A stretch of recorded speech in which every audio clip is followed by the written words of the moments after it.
ശീലം വളരട്ടെ, പുതുമാനവലോകം ഉണരട്ടെ.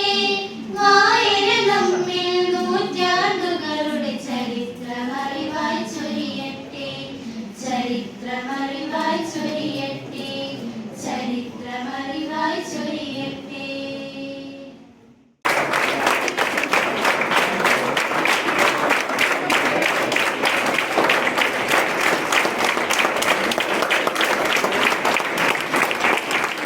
അതുകൊണ്ട് നിങ്ങൾ വായിച്ച് വളർന്ന് ഈ നാടിന്റെ പ്രഭ പരത്തുന്ന അല്ലെങ്കിൽ ദീപം പരത്തുന്ന നല്ല വ്യക്തിത്വങ്ങളായി മാറട്ടെ. വിനാശകരമായി വളർന്നു വരുന്ന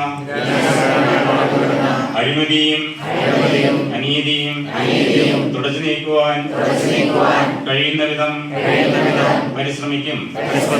ഭാരതത്തിലെ നിയമവ്യവസ്ഥകൾ ശരിയാവണ്ണം പാലിക്കുകയും ശാന്തിയും സമാധാനവും സുരക്ഷിതവുമുള്ള അന്തരീക്ഷം നിലനിർത്താൻ പൂർണ്ണമായി പ്രയത്നിക്കുകയും ചെയ്യും.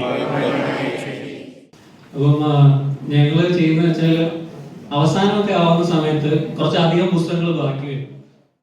ശ്രീ ഇവിടെ സ്വാഗതം പറഞ്ഞ ഇൻഫർമേഷൻ ഓഫീസർ ശ്രീ വിനോദ്, ലഹരിയെക്കുറിച്ച് നമുക്ക് പറഞ്ഞു തരാനായിട്ട് നമുക്കിവിടെ വളരെ പ്രധാനപ്പെട്ട ഒരു വ്യക്തി ഇവിടെ എത്തിയിട്ടുണ്ട്. Shri reverend father Shri Manoj, doctor Manoj, അദ്ദേഹത്തെയും ഈ വേദിയിലേക്ക് സാദരം ക്ഷണിക്കും. ഇതിന്റെ ബാക്കി കാര്യങ്ങൾ നമുക്ക് ഒരുമിച്ചിരുന്ന് ചർച്ച ചെയ്യുകയും അങ്ങനെ നിങ്ങൾ ട്രെയിൻ ചെയ്തെടുക്കാൻ വേണ്ടിയിട്ടുള്ള സെക്ഷൻസ് പ്രിയ സംഘാടകർ ഉണ്ടാക്കട്ടെ എന്ന് ഞാൻ ആശംസിക്കുന്നു. നിങ്ങൾക്ക് എല്ലാവർക്കും എൻ്റെ സ്നേഹം.